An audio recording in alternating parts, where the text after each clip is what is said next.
Gators Breakdown episode 163 is ready to go. I'm your host of Gators Breakdown, David Waters, and you can find me on Twitter at GatorDave_SCC.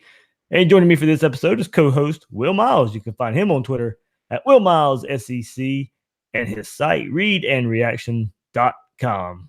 Will, second week of fall camp, about a week and a half, 2 weeks in now. A lot of practices start stacking up. Some things getting a little clearer, some things still muddied. But of course, I guess we could say the quarterback situation is getting a little bit clearer, but I don't think anybody still feels that great about it. I don't know, man. It's lion season. We got 18 days until the truth finally comes out. So, we can make the generals, or we can make analysis of the things that we hear and that sort of stuff. But I think at the end of the day, we'll know September 1st, and I'm chomping at the bit. Yeah, I was on the Bill King show this morning, Tuesday morning, and he says, and he's been saying this for probably the last week or so. Right now, what we hear, and what we're allowed to hear, that's pretty much what it is. It's what we're allowed to hear. The teams are still trying to shape their public narrative right now. Sure. I mean, we talked last week about some of the public comments that Mullen was making about the quarterbacks and about some other positions as well. And certainly there was an open scrimmage, so there are some reports coming out from there that aren't necessarily filtered, but there's a limited amount of things that you can see in one scrimmage. If one quarterback struggles or something like that, it's just not. There are going to be times where a guy just has a bad day. So. I think we're getting a better idea of what to expect coming out on the first game of the year, but that doesn't mean it's not going to change awfully quickly, because it sounds like there's quite a bit of competition in the camp. Absolutely. So, yeah, as Will mentioned, over the weekend, there was an open practice that the media got to see, a full open practice there for the media. And then on Monday night, the Gators had a scrimmage. So, some things are starting to leak out about that. So we'll hit that. We'll hit that as well, kind of tie all those things together from what we heard last week all the way up to this week. But before we do that, remember, you can find all the Gators Breakdown episodes on news4jax.com/Gators Breakdown. All the Gators Breakdown episodes, as well as our opponent previews that are kind of coming out right now. Vanderbilt earlier this week, Georgia later this week. So we'll get a preview of the team that's I think is the best on Florida's schedule with Georgia later this week. So you'll find that at news4jax.com/Gators Breakdown. Also, listen to the podcast on iTunes, Google Play, and YouTube if you want the video version.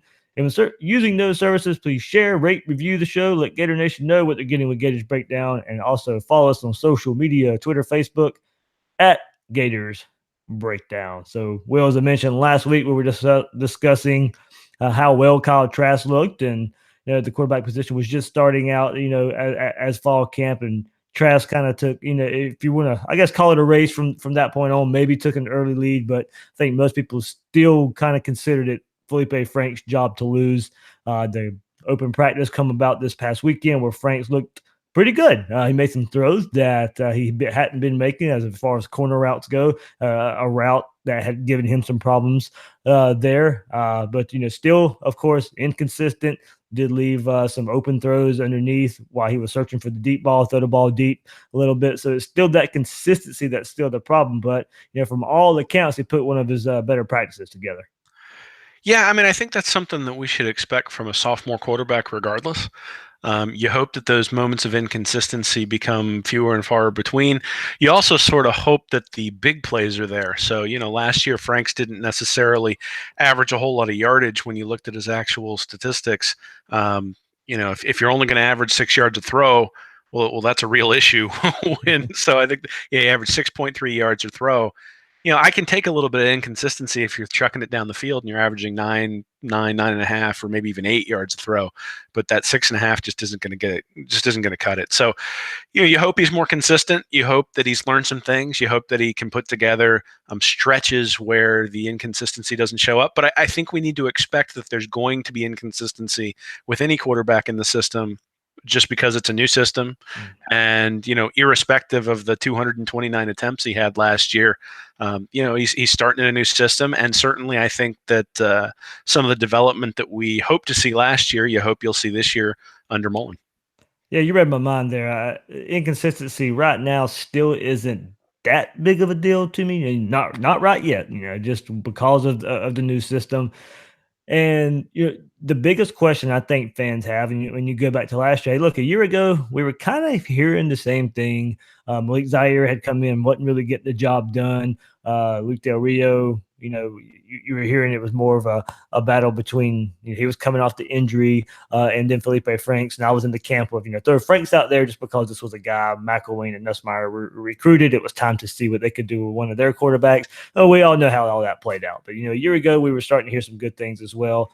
But then it's what does Franks do once the bullets start flying? And then reports from Monday night scrimmage that none of the quarterbacks look particularly good. And some of the reason for that could be there's still poor offensive line play. And we'll still get into that as far as pass blocking goes. But, it's just another, as we said, inconsistency. It was another time where Franks wasn't able to follow up the good practice performance with a good scrimmage performance. And that's what we heard and saw throughout the spring a lot. A lot of the time when the media was there covering the team, or we had some open practices, Feleipe Franks would look good one time, and then they'd have the scrimmage a couple of days later, and he would struggle in the scrimmage. So, yes, it was a new offense for him, new offense for the offensive line. And still, they're still learning. Yes, it's fall camp. They've had a spring, a week and a half now of fall camp. I do still say we can be patient for right now from what the type of performance we're getting from Feleipe Franks.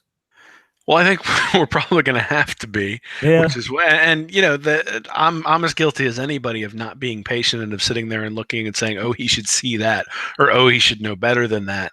I think last year it was sort of compounded by the fact that we saw things that the coaches weren't making adjustments and weren't necessarily putting them in a position to succeed. Mullen has talked a lot about making sure that he puts his quarterbacks in a position to succeed where they're doing things that they're comfortable doing. And we'll see if he's able to do that. But to expect him to come out and be Baker Mayfield just isn't realistic. And I think that's one of the themes as we move into the season is going to be, what is a set of realistic expectations for this Florida team? Certainly by the time you get to the Georgia game or the Florida State game, you hope that you're hitting on all cylinders. But early on in the season, it's sort of a feeling out process, both for Mullen and for the players. And it's going to be interesting to see what that looks like as those guys sort of struggle to figure out the concepts. And like you said, when the bullets fly, you're going to have to make adjustments, and we'll see who can make those adjustments. But, I also think Franks has sort of received the ire of a fan base that's been starving for a quarterback for a decade now. And, some of that is unfair in that, he wasn't great last year, but he was a redshirt freshman in a system that really wasn't all that great. So, you put him in a system now, maybe he's average, maybe he's above average, maybe he's exactly what he was last year. I have no idea. But that's sort of the thing, is we have no idea. But the first time he makes a bad read, or the first time he throws an interception, the fan base is going to have to, again, just quarterbacks throw interceptions, quarterbacks throw incompletions. If it turns into a theme, then obviously a change needs to be made. But you can't look at one event and say that the process is an issue. If Franks is the best player, he needs to start. He needs to have a pretty long leash, and we'll see what happens as the camp moves on. Yeah, and you go into what things have, and you went into things Mullen has mentioned recently. Another thing he's mentioned is, he'll figure out what these quarterbacks do well and then harp on that. And I still think that's another thing too. It's still so early in fall camp that there's still a lot of installation going on. There's still a lot of figuring out from the players and the coaches what each other expect from each other. So, I think with this first scrimmage, there probably were things that were thrown out there that wouldn't be necessarily thrown out in the game. How would he handle this situation? We don't even know how much running the quarterbacks were allowed to do. Now, we know that's going to be a huge part of this offense.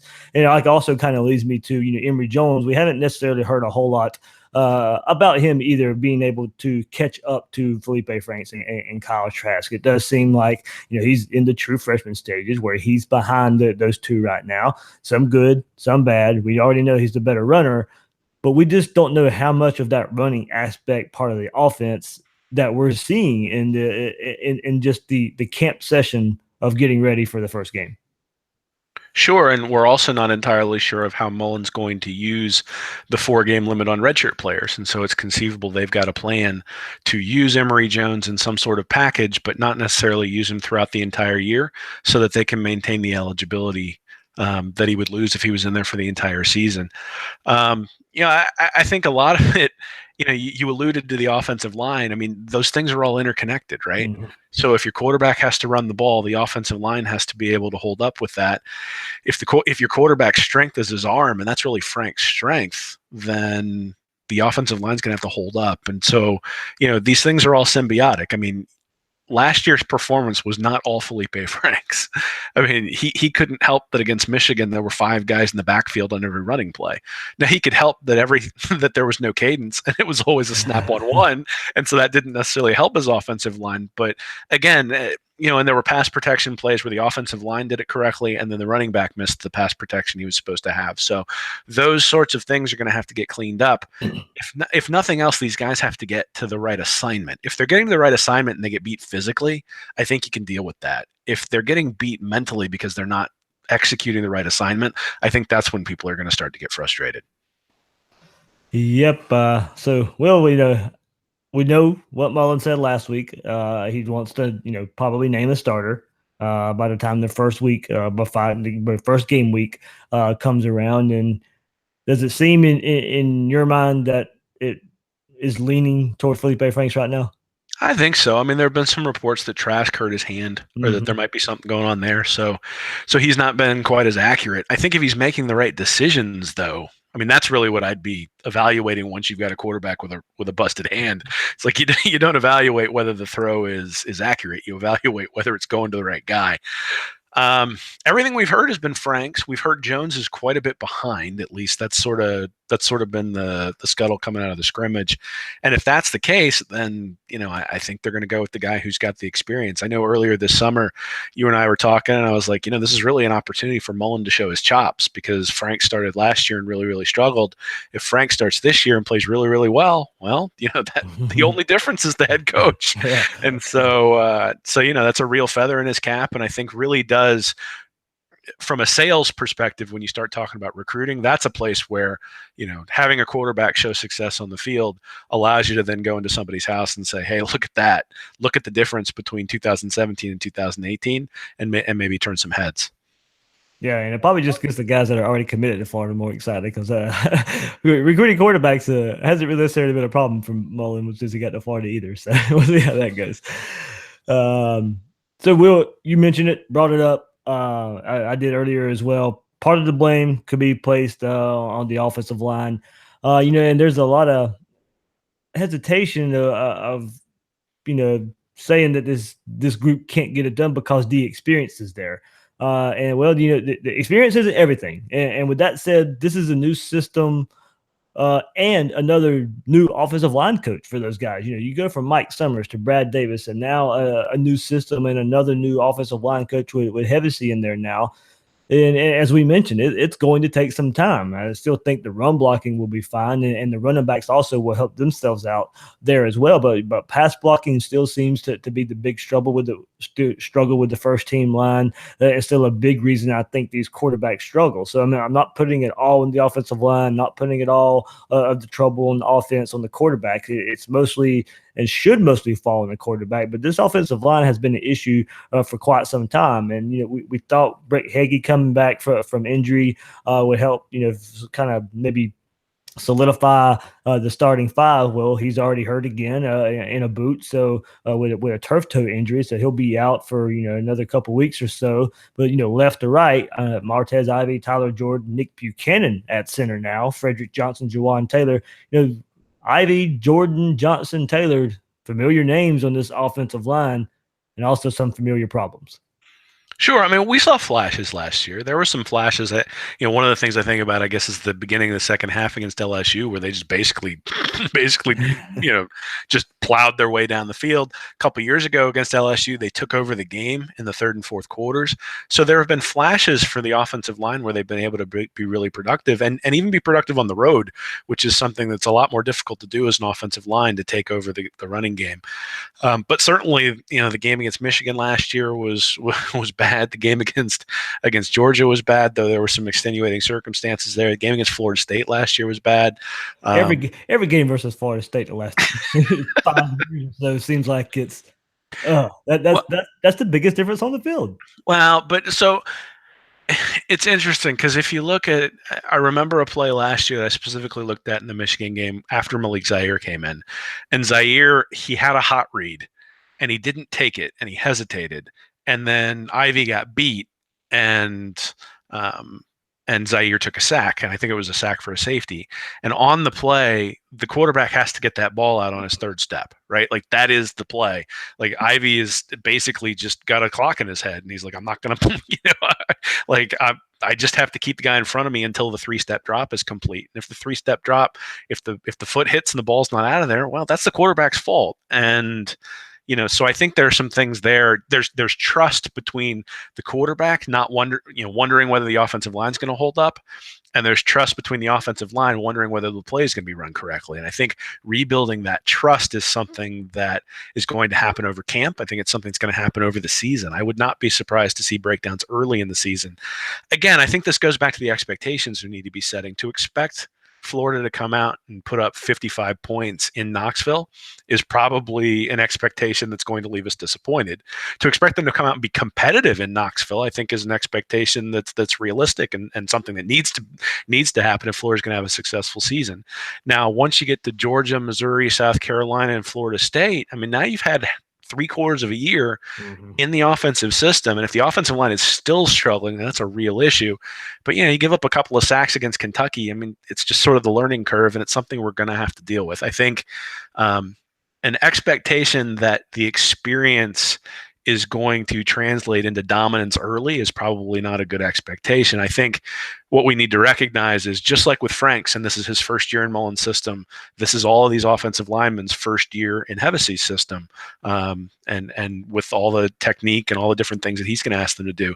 And there will be some screw-ups early on, and that's just something that Florida's going to have to live with. And going to that point too, still early in camp, I expect improvement. And I've seen many fans ask about maybe this defensive line being able to help this offensive line come along because of what we're seeing is this defensive line being dominant at times.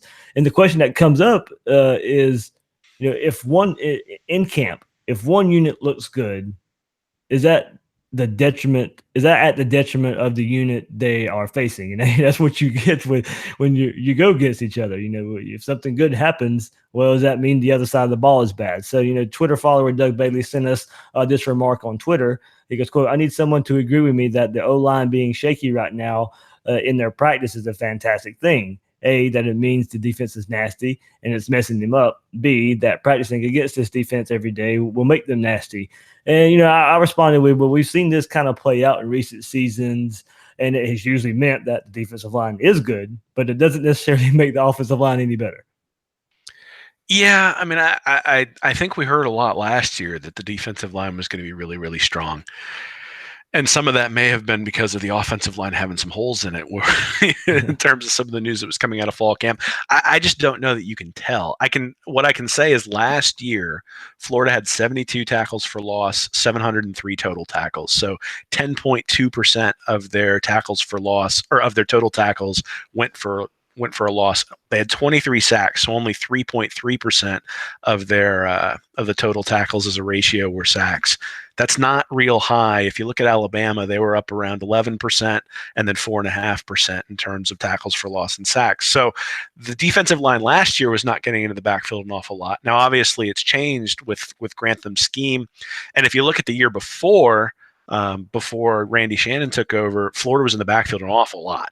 And so is it a talent drain where a lot of those guys went to the NFL? I mean, a lot of those guys from 2 years ago got drafted in the NFL. So that's part of it. Or is it that Shannon played really conservative schemes, really predictable schemes, relied on his front four, and the front four, without having different angles and different modes of attack, really became predictable, and then the opposing offensive line was able to handle it pretty easily? I think the story is probably somewhere in between. I think there's probably less talent on this defensive line than there was 2-3 years ago, at least from an NFL perspective. And I think that Shannon's scheme last year was pretty simple. And so the scheme's going to get more complex. The question is, with the complexity of the scheme, does that cause breakdowns? Does that cause broken coverages? Does that cause that sort of stuff? But I anticipate they'll get in the backfield more.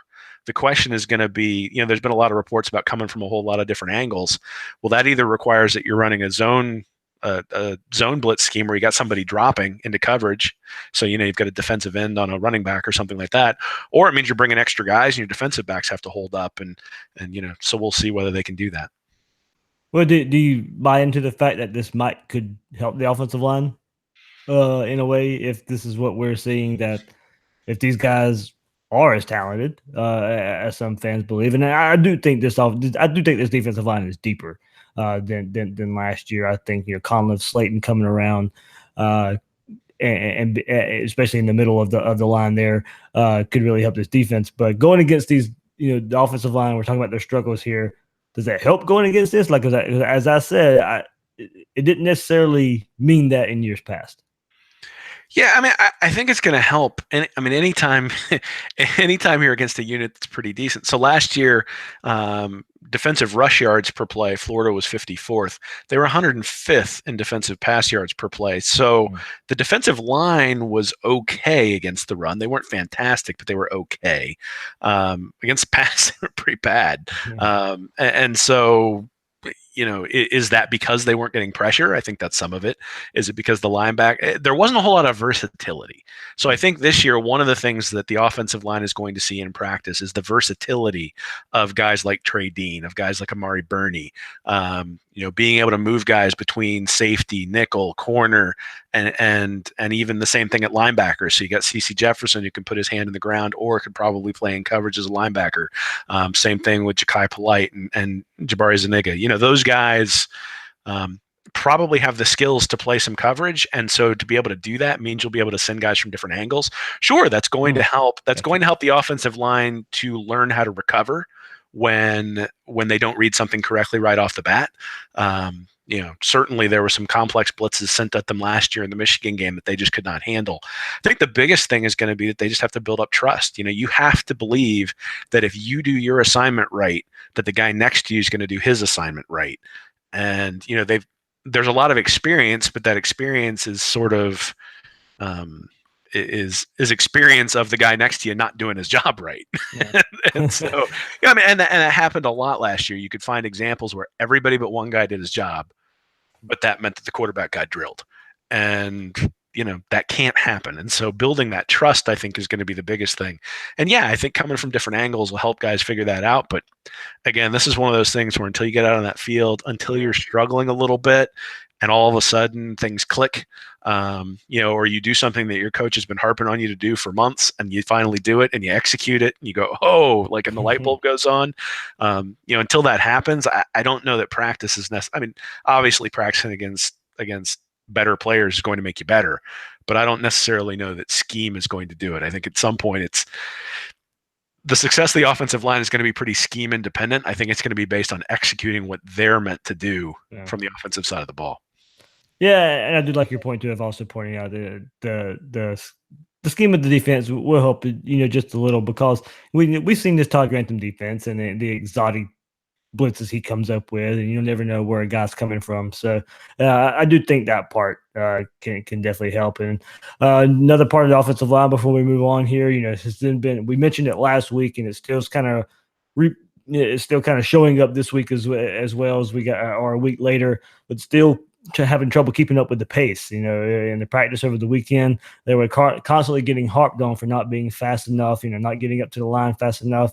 There's still some learning going on here, and these guys have to adjust and learn on the fly, I think, right now. Now, I do think that the coaches are putting them through maybe things a little faster than any games to see how they respond.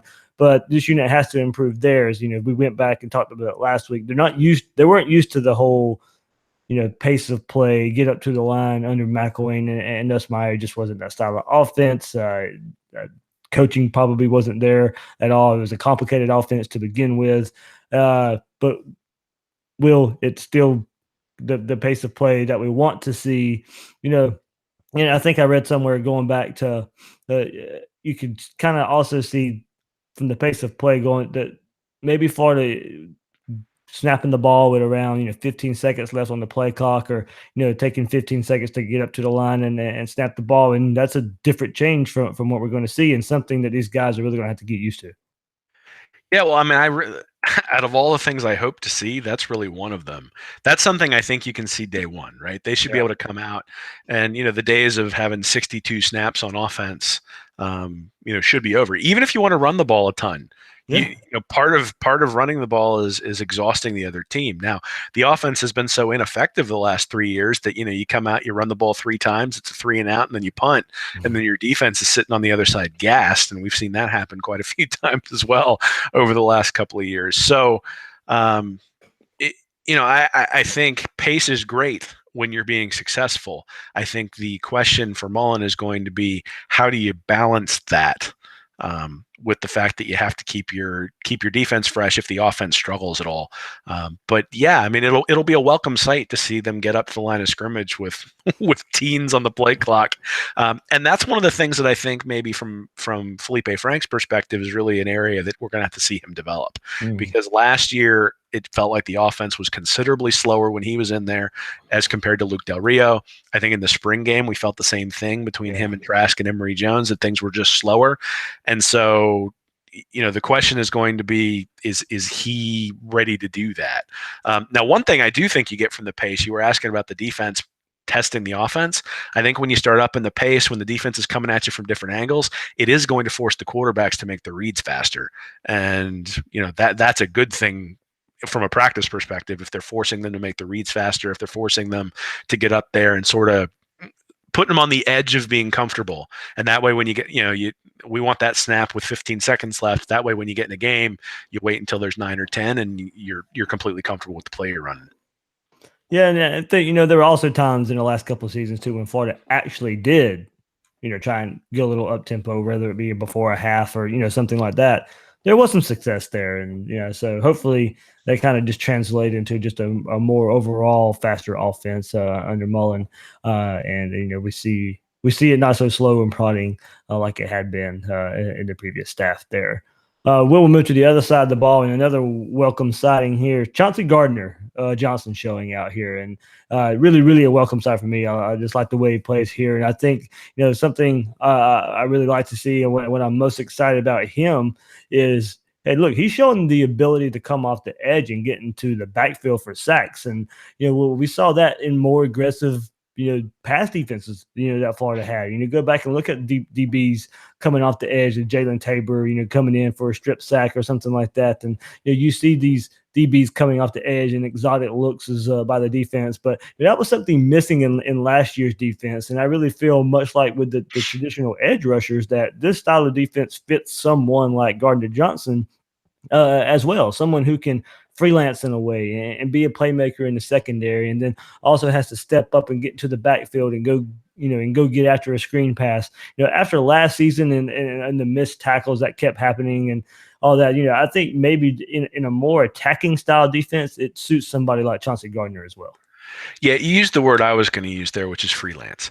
And a lot of times we think about freelancing as a bad thing on defense. You got a defensive end who doesn't set the edge, and all of a sudden a running back gets loose or something like that.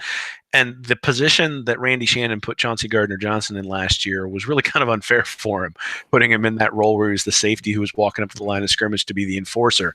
Obviously, they would have rather had Marcel Harris doing that last year, but he was injured, and so they didn't have him doing that, and they couldn't let Gardner-Johnson sort of roam and do some of the things that he did his freshman year, to cause all the interceptions against Florida State and Iowa and those sorts of things.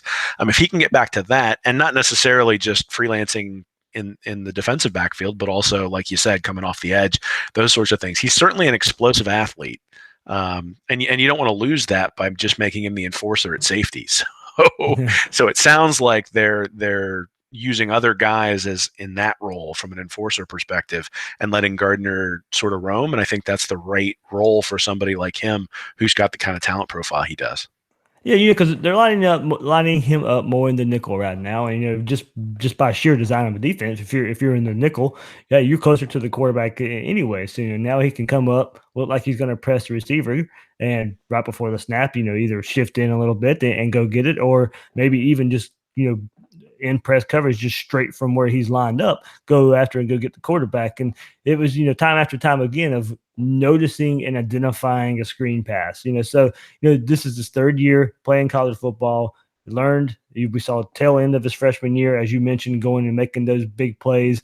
Last year, in another system, having to learn the defense from another perspective, and now in year three, I think another reason you're seeing him being able to go get in the backfield and make plays like this because pure experience now kind of combining with all the talent that he has. Yeah, well, and I think, we need to acknowledge that the nickel is basically the base defense these days with all the throwing that goes on.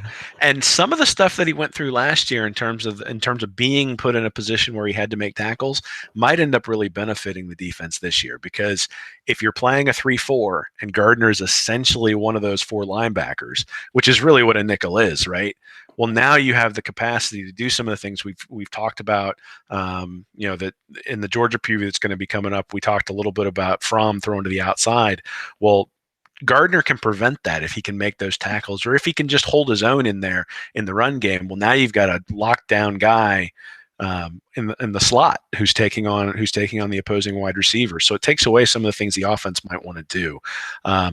So I think at the end of the day, you got to get your best guys on the field. Florida traditionally, and I think from a recruiting perspective, has recruited stronger at the defensive back position.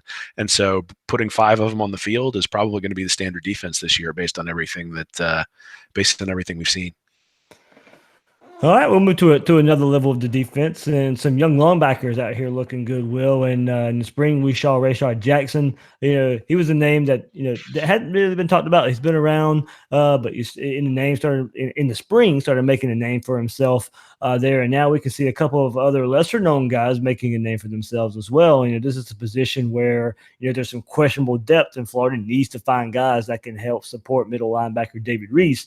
So Ventrell Miller and James Houston have been showing up so far, and getting in the backfield, being these physical type of players, and also laying the wood to running backs. Darius Lemons has tweeted that he hates linebackers, and that's after James Houston's been getting after Lemons so far in the fall. So Houston will now play more inside after switching over from the rush in position because of all the bodies Florida has there with C.C. Jefferson, Ja'Kai Polite, Zuniga, Jeremiah Moon, and those guys. So Houston comes out and says, he goes, I love inside. I played it in high school, so it's just a little bit more natural for me.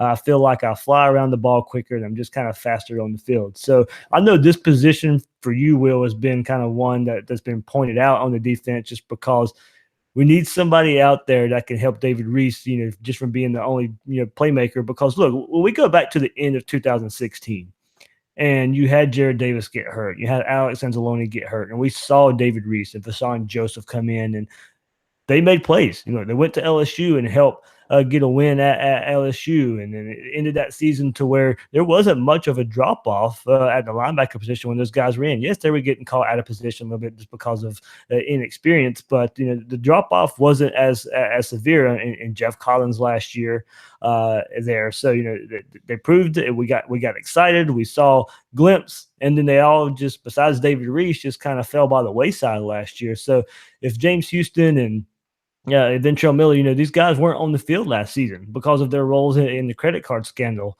but they seem to be making the most of this opportunity so far in camp.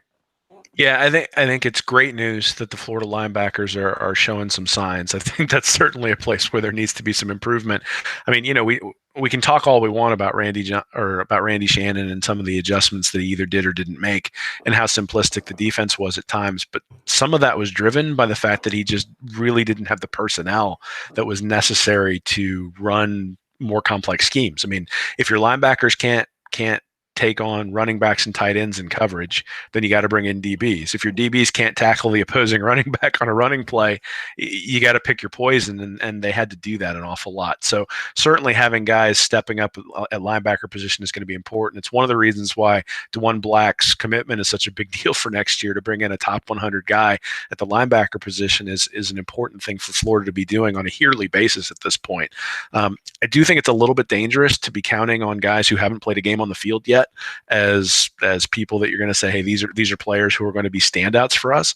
I mean, they may play very, very well, but to your point, you sort of talked about guys getting out of position last year or 2 years ago when they had to come in for Jared Davis and Anzalone.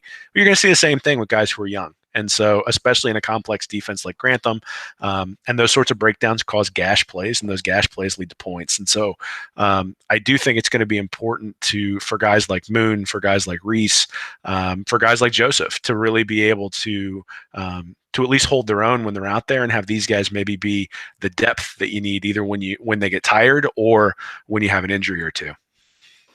Yeah, it's just also, we harped on it and we jumped on these guys, for the credit card scandal last year and everything that happened there. So, at least these guys are seeing now their opportunity and taking the advantage of it. Yeah, I mean, they've been around the program for a while now, so certainly you hope that has an impact. At this point, they've paid their debt, and that's fine. I'm glad they're back.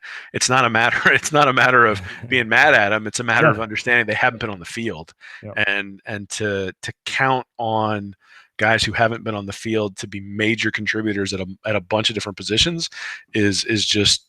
That's probably not something you necessarily want to be doing. And so, again, Joseph and Reese and all the guys, and sort of going from a 3-4 or from a 4-3 to a 3-4 helps probably. Some of the guys who were defensive ends are going to be kind of hybrid linebackers, and so you don't necessarily need quite as many linebackers. But it's great news if these guys are stepping up. I worry that it's going to be easy to isolate their inexperience. It's still going to be a place where opposing defenses are going to attack, and Florida's going to have to prove that they've fixed that position before people will stop attacking it. All right, Will. So threw out to our Gators Breakdown listeners and stuff out there, with 2 weeks in camp, what do you feel good about and what concerns you? And got some good feedback here. So start with our good friend Sean Steed, who made our cups for us, our Gators Breakdown cups and our Read and Reaction cup. So thank you very much there for Sean. But he said he goes from I went from thinking 9 to 10 wins to 7 to 8 wins solely based off the offensive line reports from camp.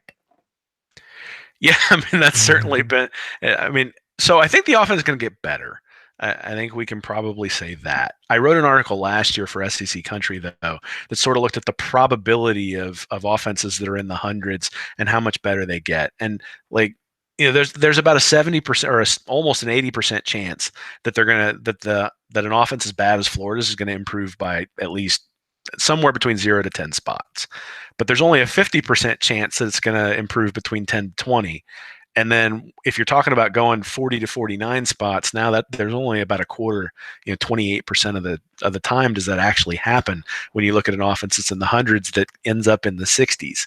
So if we're sort of looking at what's most likely to happen, I would say that the offense is going to is going to be better, but it's probably going to be in that the 80 to 90 range. And so then you got to figure out what do you need to see from the defense in order to get to a season that's considerably better.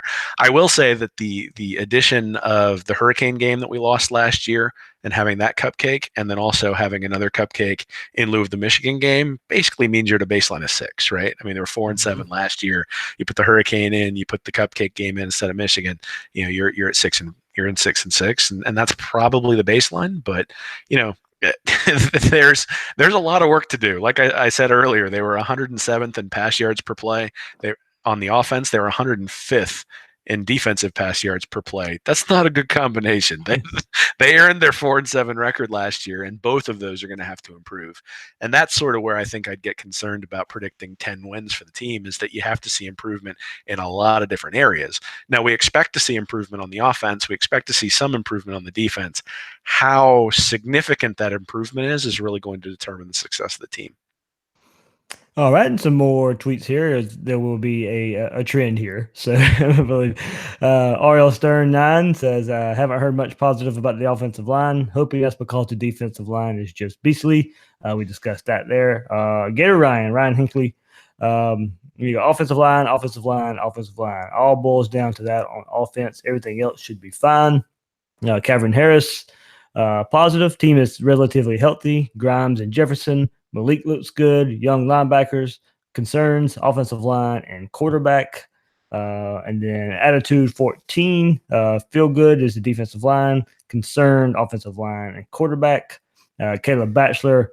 Positive vibes. Mullen knows the Gator standard and is a good coach. Concerns, quarterback and offensive line depth. And Thomas Moss, he goes, I think the players who did not play last year are going to play motivated and angry. Since they didn't play, we had other players, which adds depth. Last year, occurrence turned out to be a good springboard for this year. So Will kind of backs up what you were saying earlier. The last one, Swamp Moth, ACS Gators. Everyone else will say the obvious offensive line and quarterback, but the middle of the defense is largely unproven. Defensive tackle, linebacker, and safety.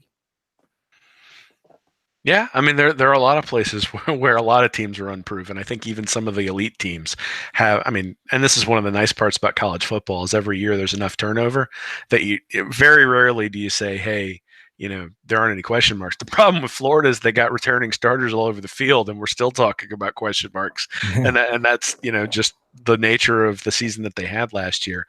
I think it's right to look at the offensive line and the quarterback and say those are the most critical areas for the team. I mean, if you look, you and I have talked about yards above replacement, which is something that I calculate for quarterbacks.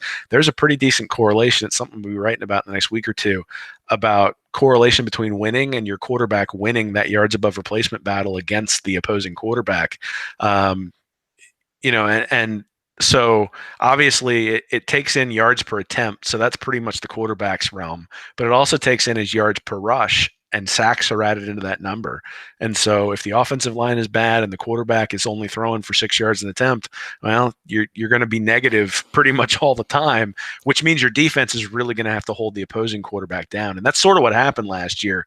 There were only a couple of games where Florida's quarterback even was above average. So the game against Kentucky, once Del Rio came in, the game against Vanderbilt, and then the game against Missouri, the quarterback was actually above average, but by then they were behind by like 30. So it didn't really matter. And Drew Lock was still lighting it up on that side. But, some of those wins early against Tennessee, Kentucky, and Vanderbilt, the defense really held down the opposing quarterback. Once you got into the LSU, Texas A&M, Georgia, Missouri games, the defense wasn't quite as good against the opposing quarterback. And so Florida wasn't able to win those games. So, it's the right thing to be focused on. The offensive line, particularly in pass protection, is going to be critical, and they're going to have to see improvement there for Florida to improve overall. Oh, yeah. All right. Thanks for everybody sending those remarks there as I put it out on Twitter. So thanks for listening to the show, and also thanks for all the interaction that you give us here on Twitter and here on the show. Hey, Will, guess what? What's up, Dave? Florida got a commitment last night. Hey man, it's great news. Yeah, great news. I got people tweeting at me that it's past August 1st. So, they're all enjoying giving me some crap about it. But I just said ratios after August 1st don't change. So that is what you said. That is what you said. And you know what? I hope that I am wrong and that Mullen pulls in a monster class coming up after August 1st. And if he does, I will come on here and eat crow and be happy to do it, because it means that Florida is getting better, and it means that Florida is getting better players in, and that's what we want to see. So, it's great news that they're bringing in Kimbrough. It's great news that they're bringing in a defensive back, because certainly that's a place where we've seen that depth. Particularly with the Justin Watkins dismissal and Randy Russell's medical issue is a little bit thin. And so, anytime you can bring in a 4-star guy, it's an important addition. Yep. As Will mentioned, Chester Kimbrough from Louisiana, 4-star on the 24/7 Sports Composite, ranked 89.02 for the commit there. Nationally ranked 366th player. 34th ranked cornerback and the 15th ranked prospect in the state. Hey, Will, here we go. They went to Louisiana and got one. So, hard to pull those guys away from LSU. LSU offered late. There was some worry that if LSU ever offered, that Kimbrough would stay locally to LSU. So it was good for, Florida able to get him on campus around the springtime. We heard some rumors that he would commit around Friday Night Lights. That didn't happen. But, I think we kind of knew if listening around the program that he was really high on Florida. Florida was going to be the pick. He was going to have some fun and do his commitment the way he wanted to. He released a video that unveiled that he was going to commit to Florida. But with this commit, it got Florida up to 28th in national ranking on 24/7 Sports Composite. Still ranked 11th in the SEC. But the average rating of 89.32 is pretty high up there It's definitely higher than the national rank of 28th there. So I have to go calculate that of where Florida would be, ranked as far if you use. I like to go by the average rating more so than just the pure basic rating that's out there. But his 12th commitment there for Florida. Good pickup, Will. Physical cornerback. A lot of the times he was at the LSU camp. I know in the springtime, and there was a lot of people were talking of his physicalness. He's not not the tallest corner, but it needs to put some more weight on, especially when he gets here. When Nick Savage puts some more weight on, but being the style of physical corner that he is, you can see why Florida liked him. Yeah. So going back to what you were saying about the overall rating, so Tennessee's at 89.44. And as you were saying, Florida is at a 89.32. So really on par with sort of the guys in the SEC that they're going to have to compete with, other than Georgia and Alabama in terms of sort of the overall rating. So a very positive sign, bringing that average up, and even some of the 3-star guys are probably going to be very, very good players.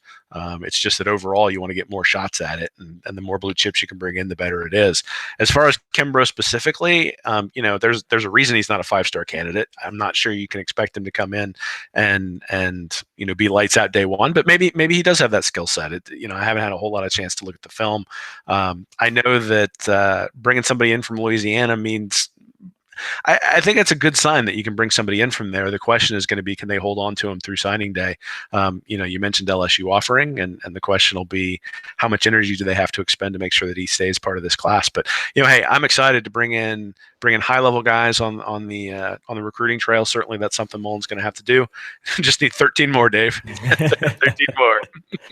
Hey, well, on the way to that 13 more, if you look at the 24/7 Sports crystal ball, hey, Will, Florida starting to get trendy for some high level recruits here. Jaden Hill, cornerback, another 6 foot cornerback, 172 pounds, 4-star there. Muhammad, and I'm probably gonna mess his last name up. I don't know how you say it. I guess it's Diabate.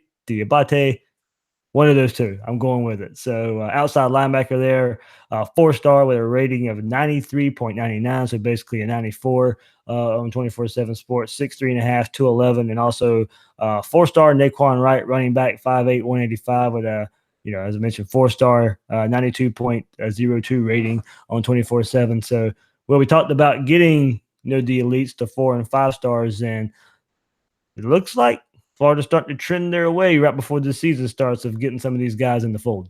Yeah, well, this is really good news. I mean, this is something that Florida's going to have to do. It's something Mullen's going to have to do. I think the same thing. We talked a little bit earlier about managing expectations for the season. I think the same thing sort of applies to recruiting. I mean, the behemoths are in the SEC and they're at 1-2 right now. So Alabama and Georgia each have 7 top 100 guys. I think it's unrealistic at this point to expect Florida to be bringing in that kind of talent. But you got to bring in talent to start closing that gap from where you are today. And certainly that's what Mullen's going to try to do, and it looks like he's starting to do that. All right, so a little bit of recruiting news as fall camp goes on too. So some good news on the recruiting trail there for the Gators. Just keep watching out. The crystal ball start flowing in, and maybe a commitment not soon after, or not long after, for some of those guys out there. So, Will, I'll let you plug Read and Reaction, because it also goes hand in hand with what we're discussing in these opponent previews, and especially our next one with our opponent preview of the Georgia Bulldogs. On your site, readreaction.com, you probably made a few Gator fans smile here as you made a case against Georgia winning the SEC East. Yeah, there's been a lot of talk about Georgia being a sure thing, and certainly I think it makes sense that people would pick Georgia, seeing as how they played in the national championship game last year, won the SEC, and there's been a lot of coaching turnover in the East, in particular at Tennessee and Florida, but. This reminds me a little bit of 2007, where Tim Tebow took over the role from Chris Leak. Florida was coming off a national championship. The thought was all the elite recruits that were just going to be plug and play, and Florida was going to be just as good. And I believe they started that season top 5. They might have even started top 3, and just couldn't live up to it, and wound up losing a shootout in the Capital One Bowl against Michigan, where just Florida couldn't stop anybody. And then you look in 2008, and all of a sudden the defense was locked down again. And so, Michelle and Chubb are leaving. Those guys are really, really, really good players. Even if you bring in 5-star guys to replace them, are they going to be as good? Same thing. They lost on a kind of fluke play. They lost the national championship. How's that going to impact the inner locker room dynamics? You've got Justin Fields, the number one recruit behind Jake Fromm. How's that going to how's that relationship going to go? Do you have half the team going for Fields and half going for Fromm, or is it everybody's behind Fromm and Fields is just going to have to wait his turn? So there are reasons to believe that so Eason goes down last year. Fromm comes in and everything just comes up aces for Georgia, right? I mean, it's entirely conceivable they lose that game at Notre Dame based on the way Fromm played. First game on the road, he played pretty poised, but he didn't win the game. And so, everything sort of fell in line for Georgia last year, and that doesn't always happen. You get a couple of injuries on the offensive line. Fromm gets injured. He doesn't really come back from the broken wrist he suffered during the offseason, all those sorts of things. So, so it was just a look at what could happen. And sort of that Georgia isn't necessarily the lockdown favorite to be playing for the national championship again. They're going to have to earn it, and we'll see. All right, so for more and a deeper look at Georgia, as I said, we've been rolling out these opponent previews. As we record this, it's a Tuesday night, so most people, you're listening live, or you'll get the podcast on Wednesday. But on Thursday, also, the Georgia preview will be released, and kind of how Florida matches up with Georgia and everything to Georgia's replacing on defense and the two running back stars on offense. So we kind of, if you've been listening to those previews, I'll give a pretty good preview of all the opponents Florida's facing. So later this week is the Georgia Bulldogs, and you can get that on news4jacks.com/Gators Breakdown, as well as all the other opponent previews. So man, we did it again. Hey, man, couple weeks left. A couple weeks left, and we'll have real football to talk about. All the lies will be over, and we'll be able to actually assess what's going on the field. I'm really looking forward to it. I'm looking forward to seeing how this offense is going to look. I'm looking forward to seeing the adjustments that Mullen has made, and I certainly think that things are going to be looking up compared to where they were last year, and I'm here for it, man. Yeah, Mullen will meet with the media on Wednesday, so by the time most people listen to this, Mullen would have been talked. But he was supposed to talk on Tuesday, and I was going to use that for part of the podcast, but it just changes, Will. We'll jabber for an hour regardless. So yeah. So if you people don't follow me on Twitter, someone was like, Will and I were talking last week. Oh, this might be a shorter episode. And then Will responds with, something always happens, and then Chester Kimbrough commits. So at least it was good news, Will. Hey, man, last year at this time it was credit cards, and it was trying to figure out who's gonna be eligible, and it was Callaway getting pulled over with a drug dealer and all that sort of stuff. So very, very, very welcome news to talk about a commit as opposed to some of that other stuff. Yeah, as long as Bill doesn't come around chasing me with a frying pan, I think I'll be okay. Well, that is his weapon of choice. You got to watch out if you go over to his house if he's going to smoke you some barbecue, man. that's his ruse to get you over there. Where's the frying pans? Hey, that's the weapon of choice this year, man. I think it'll come from that the PUBG video games. There we go. All right. Will Miles, you can find him on Twitter at Will Miles SEC and his site readandreaction.com. I'm the host of Gators Breakdown, David Waters. You can find me on Twitter at GatorDave_SEC. Guys and girls out there, thanks for listening to this episode of Gators Breakdown.